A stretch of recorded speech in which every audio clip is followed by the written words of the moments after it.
福建农村的生活，看我婆婆今天又在做什么。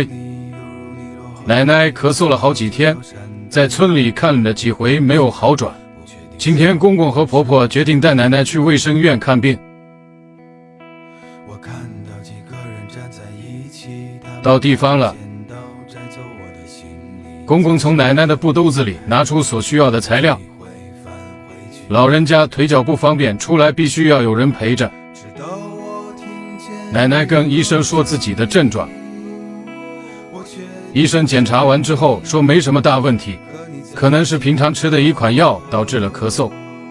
医生给奶奶开了点药，奶奶在大厅取药的时候还跟别的老太太聊上了。你看她这聊的手还指了指，看来跟这陌生的老太太聊得还挺投机的。取完了药，我们也要准备回家了。奶奶这给自己做的小布兜子还挺好看的。婆婆给奶奶戴好安全帽后，公公就出发了。到家了，婆婆说要给奶奶熬点狗耳窿。这个狗耳窿在我们莆田地区是大补的汤，像坐月子什么的都会喝这个汤。狗耳窿的原料有红枣、桂圆、腰果、莲子、芡实。婆婆现在在把桂圆去壳，把这些食材都用清水洗一遍，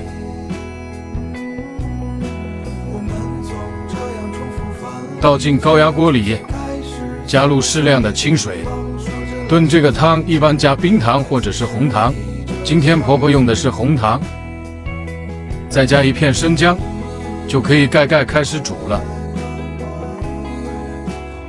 狗耳窿煮好了，婆婆要用这保温桶给奶奶趁热送过去。这一锅颜色还挺好看的。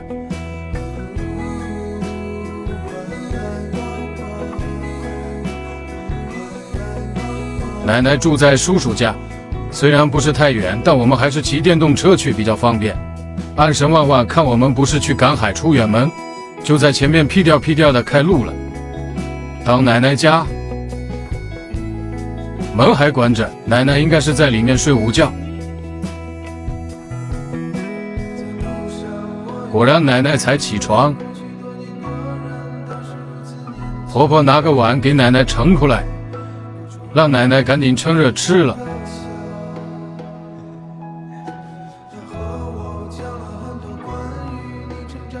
婆婆给奶奶收拾一下桌子，这估计都放过期了，老人家就是这样舍不得扔。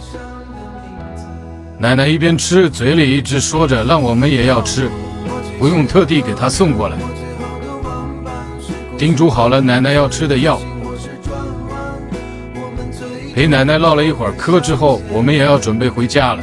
子欲养而亲不待，亲人健在的时候，就要尽自己最大的能力去关心孝顺他们，孝道代代相传。婆婆现在做的就是我要学习的。